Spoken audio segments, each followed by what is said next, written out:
ओ नमस्ते बाबु नमस्ते दिदी कहाँ गएछ नि जिल्ला बराले दिदी खाना खाँदै हुनुहुन्छ होइन यहाँले परेको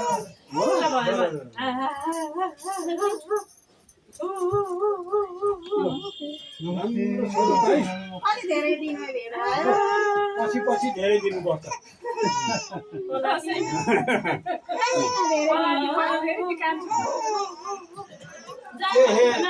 बोलाउनु पर्दैन बोलाउनु पर्यो छोरो पाउनीलाई गाईलाई त लाउनु पर्ने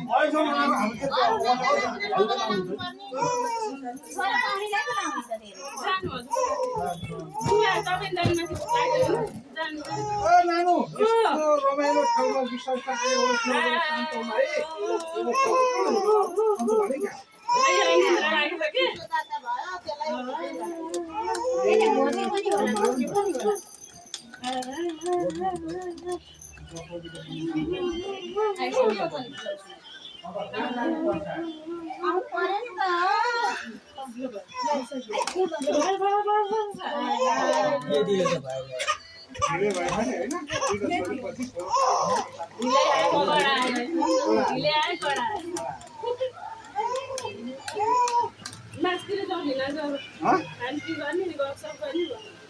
गफसप गर्ने बस्ने गर्मी छ है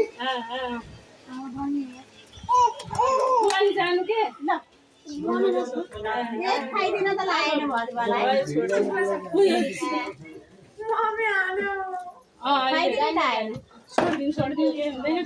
खाइदिने हो कि निको लाग्ने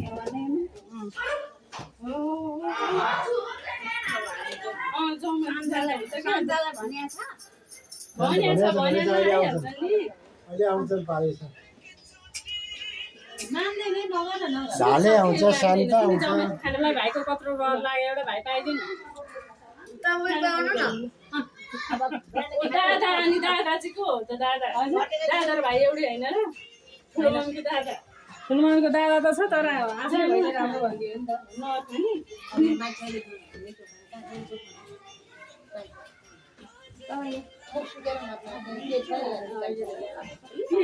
उयो जुस हालेर दिनु न म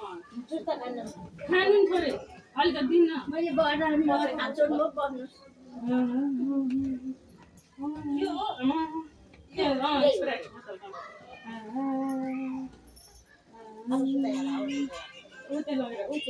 अहिले मरिहाल्छ जस्तो भइरहेको थियो हिँडाइ त्यस्तो भन्नु हुँदैन आमा लिनु न तपाईँ खाने आमा जुस खाने अलिकति दिनु न थोरै खानु दिनु यो नानीलाई दिनु न यसले खानुहुन्छ होइन यसलाई दिनु थोरै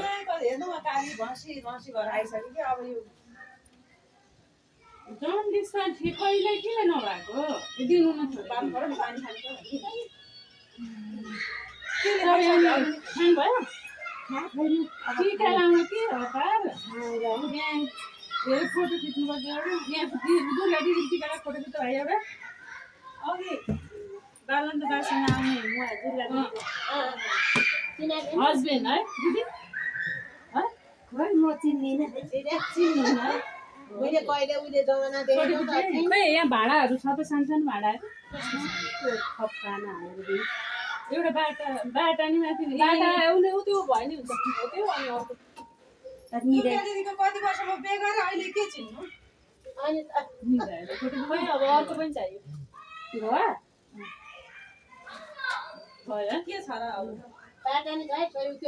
बाटा उ यो छोपे खा त भयो घरको बाटाले उ त्यो माथि छोपेर गराइ त पर्दैन यो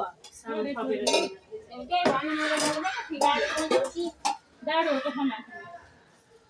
डाँडोहरू नि रहेछ है लगिसके पुग्नु कहिले आउनुभएको तपाईँ धेरै रात भएको नि आज हो है कति वर्ष औँसीमा यही बहिनी हो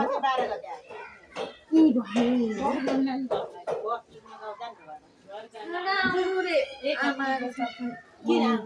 खाना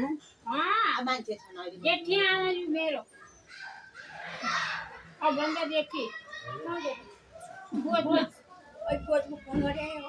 हिजो हिजो हिजो चाहिँ गरे म यतै बस्छु काट्ने घर चाहिँ बोच्छु हो अहिलेदेखि चाहिँ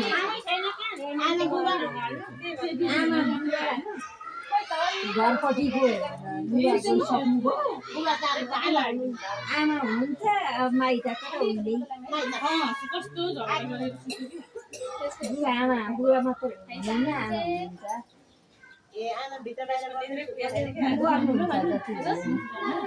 गर्नुहुन्छ जति होइन एकछिनपछि त हुन्छ त्यस्तो लिएर आएको हजुर छोडिदिउँ भने नि भयो अहिलेबाट अस्ति मुन्सेरा छोराको बिहे गरेर अनि यतै यतै आएको यतै यतै नि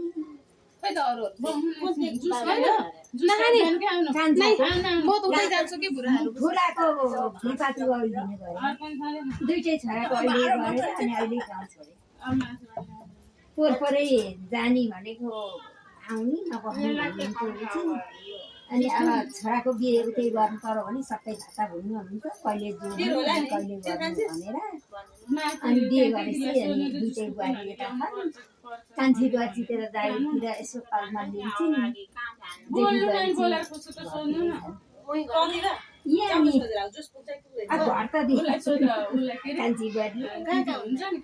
कान्छी बुहारीको माइती यहीँ नारायण थापा माइती त उहाँ रामे थापा अनि यहाँ यतै बसेको छ अनि जेठीको चैकोट त हो नि चैकोट थापा छोरी फेरि यतै छ ज्वरो आएर सुतिर चाहिँ जाउँ भनेको सन्चो भए त जानुहुन्थ्यो ज्वरो आएर मर्लाई चाहिँ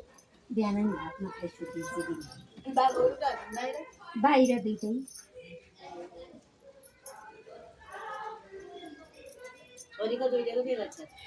दुइटैको बिहे गरेर कान्छीको चाहिँ छोरो स्कुल जाने भएको छ जेठीको चाहिँ अब पर्सि 22 गते जान्छन् रे गाडी अनि केटी माग्न जाने एक गाडी नि छोरीको पनि अर्काले पाएको नि अब के भन्नुहुन्छ चुप्लाई बस्नु के अर्काले त्यो आफ्नो गरे आफ्नै देउरालीमा क्या देउरालीमा मेरो नाति माग्न आउने यहाँ भक्तपुरमा बडा पर्सी अनि 22 गते जाने एक गाडी नि जाने अब यता काम खेलाइदिए के साथी केटी मेरो छोरी कि छोरी नाति हजुर यहीँ भक्तपुरको खड्कारे अनि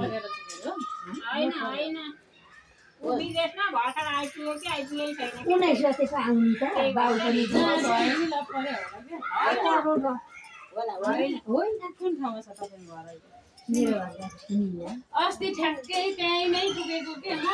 घर कुन हो कुन कसरी पत्ता लगाउनु इटा भट्टा भित्तापट्टि यतापट्टि त्यही हो इटा भत्रै त्यही वरिपरि नै घुमिरहेको छु उता भवानी भगवतीहरूको घर नि त्यहीँ रहेछ क्या दुर्गा दिदीहरूको घर नि त्यहीँ हो आमा अनि त्यही इटा भट्टादेखि यतापट्टि बाहिरपट्टि पसल छ अनि अब मोबाइल सानो मोबाइल लगेको थियो नम्बर थिएन ठुलो लगेको भए मेसेन्जरसँग फोन गर्न यहीँ हो भन्छु यहीँ हो भन्छु म एकैचोटि गएको त पत्ता लाग्यो मैले पोहोर गएको नि पूजामा पोहोर अनि पूजामा गएको होइन त पूजामा गएको भएर त अनि मैले यतै हो भन्ने चाहिँ भएको घर चाहिँ पत्ता लगाउनु भवानीहरूको भगवतीहरूको घर पनि त्यहीँ बनाएको रहेछ अनि दिदीहरूको घर त्यहीँ छ तपाईँहरूकै छेउमा कसले सोध यताउता त सोधेँ अब कसले चाहिँ खालि होइन बस्ने तर चाहिँ मैले बस्ने थिएँ भनेको उसको सबै झोल खाएको मान्छे भन्न चाहिँ भन्दैछ त्यही बाहिरपट्टि पसलमा बाहुनले पसल राखेको त्यही बाहुनले जसले मलाई खोज्दै गयो भने त्यही बाहुनले पत्ता लगाइदिन्छ अब घरै पत्ता लगाउन नसकेपछि अब कतिवटा सटरमा पसल हुन्छ नि त फेरि त्यो इटा भट्टाबाट उतापट्टि इटा भट्टा छ यतापट्टि तपाईँको त्यही नजिकै वरिपरि नै हो भन्नु थाहा घर चाहिँ पत्ता लगाउनु रुममा लग्यो भए चाहिँ म फोन गरेको छु छ ठुलो अब छोडियो ठुलो भयो नि सानो भयो नि कस्तो नानी रुन्छ कति वर्ष दुःख गर्नुभयो होला त त्यहाँ पचास